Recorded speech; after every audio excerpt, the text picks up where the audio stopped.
ആണ്. അതിന്റെ പിന്നിൽ പ്രവർത്തിച്ച നഗരസഭയ്ക്കും സംസ്ഥാന സർക്കാരിനും എല്ലാവർക്കും എന്റെ ഹൃദയത്തിന്റെ അടിത്തട്ടിൽ നിന്നുള്ള നന്ദിയും സന്തോഷവും എല്ലാം രേഖപ്പെടുത്തുന്നു. Thank you.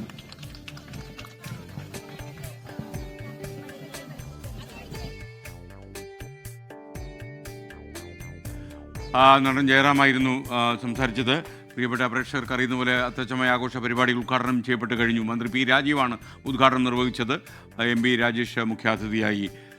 നല്ല ജനക്കൂട്ടമാണ് തൃപ്പൂണിത്തിൽ അനുഭവപ്പെടുന്നത്. നല്ല തിരക്കും ഉണ്ട്. അതുകൊണ്ട് തന്നെ ജാഗ്രത പാലിക്കുകയും വേണം.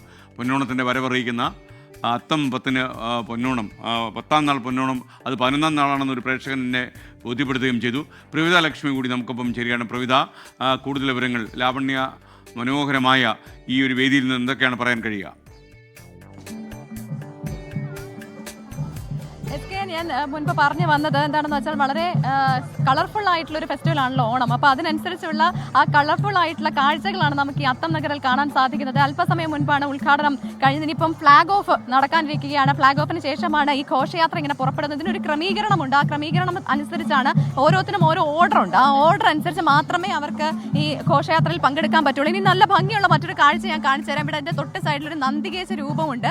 അതാ നന്ദിയുടെ മുകളിൽ ശിവലിംഗം. അങ്ങനെയാണ്. നമസ്കാരം, എവിടുന്നാ വരുന്നത്? എറണാകുളം നോർത്ത് പറവൂര് മന്നം തത്തപ്പള്ളി വേഷത്തിന്റെ പവിത്രത്തിന്റെ ആണ്. രണ്ടെണ്ണം ഉണ്ട്, ഒരെണ്ണം അപ്പുറത്തുണ്ട്. രണ്ടെണ്ണം ഏതൊക്കെയാണ്? മറ്റേത് നന്ദികേശൻ, അതിന്റെ പുറത്ത് ശിവനായിട്ട്. ഇത് നന്ദികേശൻ ശിവലിംഗം. അപ്പൊ നിങ്ങൾ എത്ര നാളായി ഇതിനെ വരുന്നത്? എല്ലാ വർഷവും വരാറുണ്ട്. ഞങ്ങൾ പുതിയ മോഡൽ ഞങ്ങൾ ഇറക്കുന്നത്. കഴിഞ്ഞ വർഷം ഉണ്ടായിരുന്നു. എത്ര നാളെടുക്കും ഇത് ക്രമീകരിക്കാൻ? ഇതൊരു ഒരു മാസം. ഒരു മാസത്തെ ജോലിയാണ്. ഒരു മാസം മതി. രാവും പകലും കഷ്ടപ്പെടണം. അതെ, എത്രത്തോളം കഷ്ടപ്പെട്ടാണ് അവരിതൊക്കെ ചെയ്യുന്നതെന്ന് നമ്മൾ ആലോചിക്കണം. ഒരു മാസം കൊണ്ട് തയ്യാറാക്കിയതാണ് ഈ നന്ദികേശനെയും ഈ രൂപത്തെയും. അതോടൊപ്പം ഇതിന് മറ്റൊരു രൂപം കൂടി അപ്പുറത്തെ വശത്തുണ്ട് എന്ന് പറയുന്നത് നമ്മൾ പ്രേക്ഷകരിലേക്ക് എത്തിക്കാമെന്ന് നമ്മൾ പ്രതീക്ഷിക്കുകയാണ്. അതുപോലെ ഒരുപാട് ആളുകൾ മണ്ണിട്ടാ താഴത്തത്ര ജനം ഇവിടേക്ക് എത്തിച്ചേർന്നിട്ടുണ്ട് ഈ വർണ്ണശബളമായ കാഴ്ചകളൊക്കെ കാണാൻ. ശരിക്കും പറഞ്ഞാൽ കേരളത്തിന്റെ ദേശീയോത്സവമാണ് ഓണം. അപ്പൊ ഓണം ഇങ്ങനെ ഇന്ന് മുതലങ്ങ് തുടങ്ങുകയാണ് അല്ലെ? ഇനി വിളംബരം എന്നുള്ള രീതിയിൽ ശരിക്കും പറഞ്ഞാൽ അതിന്റെ ഒരു തുടക്കം തന്നെയാണ്, ഒരു വർണ്ണ കാഴ്ച തന്നെയാണ് നമ്മളിവിടെ കാണുന്നത്. നേരത്തെ നമ്മൾ സൂചിപ്പിച്ചതുപോലെ തന്നെ പലതരം നാടൻ കലാരൂപങ്ങൾ. ലോകത്തെവിടെയായാലും ഏത് സമയത്തും 24 വാർത്തകളും ഓഗ്മെന്റഡ് റിയാലിറ്റി പാക്കേജുകളും എക്സ്പ്ലെയിനറുകളും വിശദമായി കാണാൻ ഞങ്ങളുടെ യൂട്യൂബ് ചാനൽ നിങ്ങൾക്ക് സബ്സ്ക്രൈബ് ചെയ്യാം.